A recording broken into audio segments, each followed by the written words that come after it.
పేరు ఎందుకు వచ్చిందంటే త్రేతాయుగం నాటి కాలంలో శబరి అనే శ్రీరాముని పరమభక్తురాలు ఈ 18 కొండల్లో నివసించేది.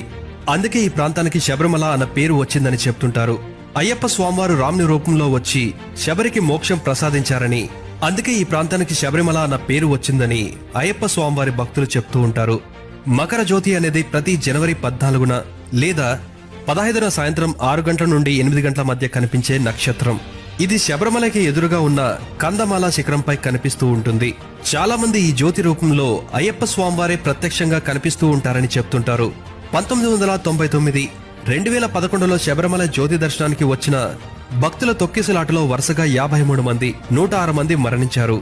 దాంతో ఈ తొక్కిసలాటపై విచారణ జరపమని కోర్టు జస్టిస్ టి చంద్రశేఖర్ మిషన్ కమిటీని ఆదేశించింది. వారు ఇది భక్తుల విశ్వాసానికి సంబంధించిన అంశమని విచారణ చేయలేమని తేల్చి చెప్పేశారు. 2011లో శబరిమల జనవరి 14న